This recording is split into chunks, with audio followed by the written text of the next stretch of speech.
Hello there, my very good friends. On today's wrestling news, Malachi Black has arrived in AEW. The embarrassing WWE reason that Aleister Black was able to debut on AEW last night. A fan tried to invade the ring during Dynamite last night. Bad move. And Britt Baker shoots on WWE and Saudi Arabia. I'm Adam Wilborn. And I'm Andy Murray. And it's coming home. And this is the news. Anyway, right, so the former Aleister Black, he is all elite, it seems. He debuted on last night's episode of Dynamite, the Road Rager special, as Malachi Black, his new ring name. Not Tommy End, not Aleister Black, Malachi Black. So it was an in-ring segment with Arn Anderson and Tony Schiavone. Arn was firing the crowd up when the lights cut out for the second time in the evening. Curious that.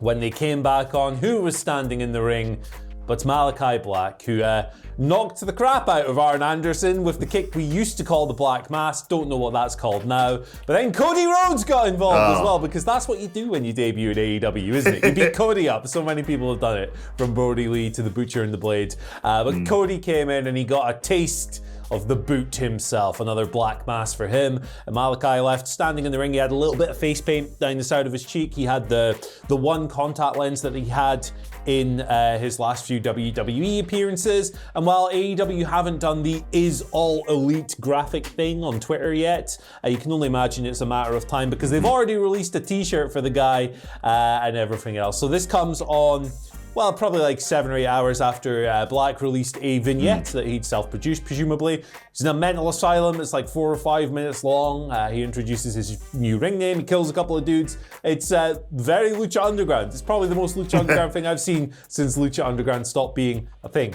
But yeah, that made the internet before the debut. The debut went over really well in the building. I'm not going to go into the mechanics behind the debut, because that would be stealing your story, Adam. But it went over well, and it was certainly very impactful. Yeah, exactly. A thrilling debut on AEW Dynamite last night. As you mentioned, the lights went out early on in the night during the Cody Rhodes QT Marshall strap match. Coincidence, as you say? Who knows? But regardless, yeah, really impactful. And whether he's Aleister Black or Tommy End or Malachi Black, it's just great to see him back in a wrestling ring.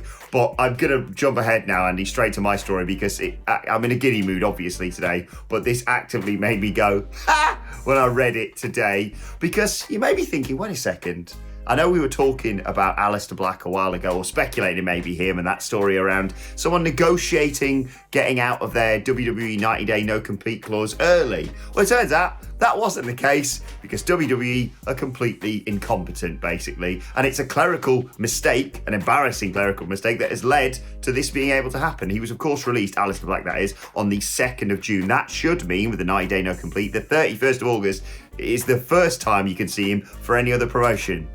Except for the fact that, according to PW Insider's Mike Johnson, WWE just straight up forgot to change his 90-day no-compete clause, or as I should say, his 30-day no-compete clause to a 90-day no-compete clause when he went from NXT to the main roster in 29. They straight up forgot. So yeah, it's not this amazing bit of negotiations, and good on John Laurinaitis' part for letting him go early. No, they just crap at their jobs in WWE, but I don't care, because I really enjoyed what happened with him last night in AEW, Andy.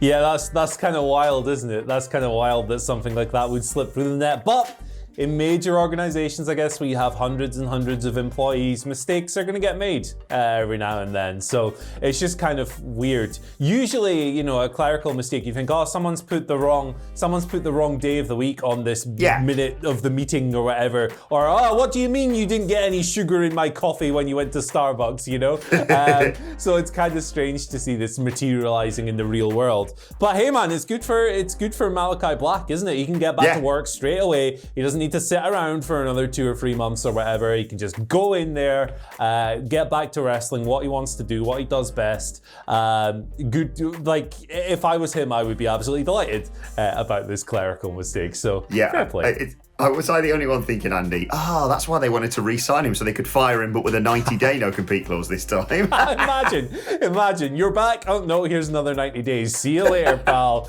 That would be very cruel. But, it's WWE sometimes. Sometimes they do these things. Right, so The Jericho and MJF segment last night, right? We're not going to talk about the content of the segment or anything else. But Mama MJF is a saint, Chris Jericho. yeah. Sorry. How dare you say that, Chris? Fight me. Don't fight me. I would lose. Like the fan who invaded the ring at the start of the segment. He would have almost certainly lost as well. So Jericho came down. The music had just cut out, but the arena was singing Judas. That's a thing. And as we know in life, there are 3 golden rules. Number 1, don't tug on Superman's cape. Number 2, it's never coming home. And number 3, don't interrupt Chris Jericho when people are singing Judas. This guy got onto the ramp, which was on the same level as the ring, made a fuss on the outside. Some security tried to hold him back. Jericho saw this, got really pissed off. It looked like he tried to take a swing at the guy. He got out of the ring, he kind of shoved him, and the incident was dealt with. Now, both MJF and Jericho dealt with this. MJF kayfabed this really well. Yeah. Straight away, he said something along the lines of, hey, if any other hillbillies want to come in the ring and test me, go ahead. Something along those lines. And then Chris Jericho kind of ethered the guy. Later in the segment, I won't repeat that line. But this happened. Now, PW Insider's Mike Johnson has reported that this wasn't a work, it wasn't in the script, it was just a thing that happened, which raises obvious security questions. But my goodness, Adam Wilborn, how stupid do you have to be to try and invade the ring, right? I mean, come on. Yeah, exactly. What a knobhead. What are you thinking? And quite rightly, just got tackled down by security. Chris Jericho took a swing, and if you go to a wrestling show, have a great time, shout and scream and have a great time, and wear a mask if necessary. Don't try and get involved. These are professional wrestlers. Yeah, man. Like so impossibly stupid. I cannot fathom the thought process that goes into. They must have been really drunk, right? They must have been, let's go. I've had 7 pints. What a let's good go. time. Yeah, I could take on Chris Jericho, no problem. But no, I have no sympathy for this guy. As long as he's not like seriously hurt after the incident or whatever. A crazy thing to see play out on a show, and I hope that security is tightened up so that this never happens again. Because I thought we all learned when someone got their arse handed to them by Earl Hebner that that's not a good idea. Yeah. So. There you go. Anyway, continuing on with the theme of AEW Dynamite last night. Goodness me, Britt Baker. Calm down. I'm just going to pump the brakes on the comment section. How about we all take caps lock off for a second? Because, yes, shots were fired on Dynamite last night towards WWE. Britt Baker was talking about Nyla Rose and Vicky Guerrero and their tag match last week where she got powerbombed through a table, and the fact that Vicky had sort of parlayed her signing of Andrade into a match like that via her, Tony Khan effectively owing her a favour. I'm just going to read you what Britt Baker said because, goodness me. Reba's knee exploded in a clearly calculated attack, and I almost died in a 2-on-1 ambush after being powerbombed through a table. But hey, you have Andrade El Idolo, so enjoy your blood money. Maybe next week, AEW Dynamite can run in Saudi Arabia. Hello, police, like to report a murder? Goodness me, Andy Murray, this woke me up this morning.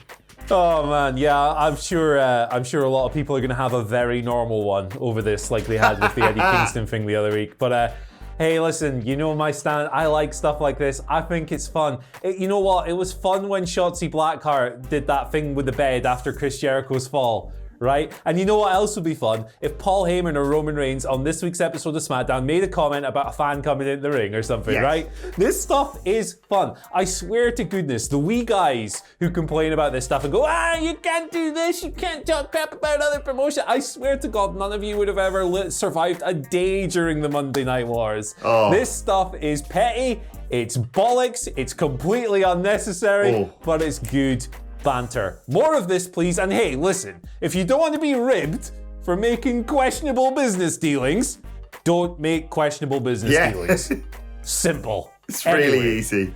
But yes, Britt Baker spitting fire on last night's AEW Dynamite. Right, let's move on to your Twitter questions at WhatCulture WWE.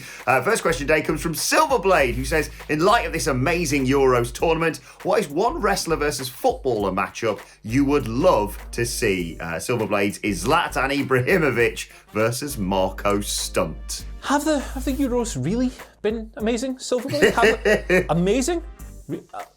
Last I heard, they were actually cancelled after the first group stage game. But to answer your question in good faith, the matchup for me is the man of the tournament, not the player of the tournament, but the man of the tournament so far, Giorgio Chiellini.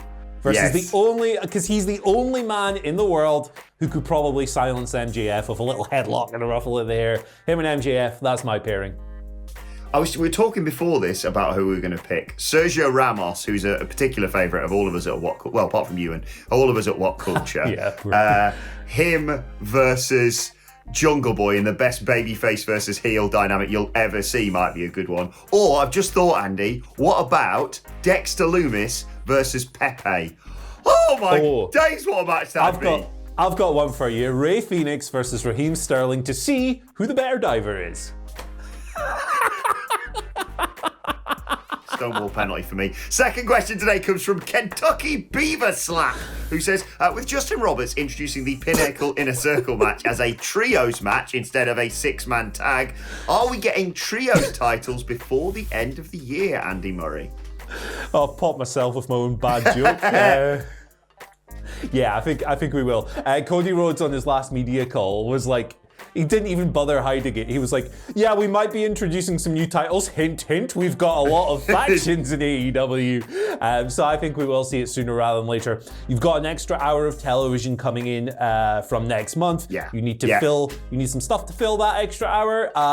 Here we go, trios titles. Let's do it. Time is right. Loads of people, loads of trios, loads of options. And you're right about Justin Roberts last night. As soon as he said trios, my massive satellite dish ears perked up even more than they are now, if you can believe that. So yeah, let's go. Yeah, I believe so. I thought it was going to happen the other month when they tweeted that like close-up image of a belt, and everyone went, "Oh, I got trio titles," and they went, "No, just a replica belt for sale." Oh, okay, fair enough. Speaking of the game last night, very very quickly, Andy, excellent free kick by Denmark. No hate on that. Did you? I mean, I'm going the same way as this poor lad. So, did you, as a man with no hair, look at the lad who scored that free kick, and when he ruffled his hair back and revealed that what can only be described as a widow's peak, and then they said he was 21? Did you think, poor bastard, we've all been there? It was an unwanted flashback to the Andy Murray of 12 years ago. Yes, absolutely. Yeah. Andy Murray and Simon Miller just going full Narm on that one. Right, final question today comes from Boogeyman, who says, hey guys, a lot of people want Hangman to lose the first match with Kenny, but how do you think he should lose to create the most drama? Thanks, guys. Oh, and also hashtag Vivo Azzurro, hashtag Italy, England on the final. Yeah, best of luck to all of our Italian viewers, but unfortunately it's coming home, or at least fingers crossed. Well, we're in the final, who cares beyond that? But anyway, what do you reckon? Hangman Page, Kenny Omega, Hangman Page confronting Kenny Omega for the first time last night. Yeah, I agree. It's coming to Rome. I don't think Hangman should lose. I think he should go over. The crowd were so hot last night. I don't think you need that other hurdle. This goes against everything I've said in the past. I've changed my mind listening to the crowd over the past few weeks and feeling out the angle and everything else. The timing is right there. They're gagging for that title. They're gagging for Page to hold the title, and you don't give instant gratification in wrestling. That's not how it works. You delay things and throw hurdles and hold things off until you can maximize it. I think they can maximize it now. Let's do it. Pull the trigger. Yeah, I'm sort of in between on this one, because like you say, I love the bit where he sort of stumbled at the final hurdle effectively and missed out on a title match at the pay-per-view as a result with Hangman Page recently. And I'm looking at the clock and going, it's still just under 2 months until All Out, so you've got a lot of time, but it also really fits this Kenny Omega and the Elite housery to just put it off and put it off and put it off. And, the fact you've got Fyter Fest and Fyter Fest Night 2 and Fight for the Fallen and stuff, it's just more opportunities for him to get out of it, rather than, a low blow or a grabbing of the tights. You don't need to water this down anymore. Like you say, just keep it bubbling over. I, for one, thought, when crowds come back, will he still get the same reaction? Then we saw what happened at the last pay-per-view at Double or Nothing, and we saw what happened last night. Yeah, it's exactly right, Andy. You don't need to. Sometimes wrestling's really easy and straightforward to book, and that's exactly what you need to do. Let's move on to today's and finally, and this wonderful piece of fan art from Human Person on Twitter. I'm not sure if you've seen this, Andy Murray. It is Eddie Kingston with his best tag team partner. I'm not talking about Jon Moxley. I'm not talking about Penta El Zero Miedo. Please let this be a thing, AEW. Eddie Kingston on one side, and his tag team partner, Andy Murray, Paddington Bear. Okay. Well, he was representing the Bad News Bears at Double or Nothing, wasn't he? So when it comes to Bears, Eddie Kingston has prior. So yes, exactly. Let us know your thoughts on that and all today's news stories and football coming home in the comment section down below. Don't forget to like, share, and subscribe. And subscribe to What Culture Wrestling on either iTunes, Spotify, or wherever you get your podcasts from for daily wrestling podcasts. Lots to talk about on our AEW Dynamite review later on today with myself and the Dandy Boys. Plus, let us know your thoughts and Twitter questions on Twitter at WhatCultureWWE. Watch there, follow both of us. You can follow Andy Murray at... Hello, yes. You can follow me at Andy H. Murray. The H stands for... Hello, is that the HR department? Yeah, he's done it again. It's very upsetting. Okay, sort him out, please. Thank you. It also stands for Harry Kane. You can follow me at Adam Wilborn. And we're going to get serious now before we finish up. Follow me at Adam Wilborn and send me any Twitter questions because I've got an interview this afternoon that absolutely rules the former Ever-Rise. I'm going to be chatting to them. The video will be out in the next few days. It'll also be available as a podcast, this interview. But if you want any questions asked to them, at Adam Wilborn, or just send it at WhatCultureWWE on Twitter for that. We made it through, Andy Murray. My thanks to Andy. Thank you for joining us. What a day. And we will see you soon. Oh man, it really is coming home for, isn't it?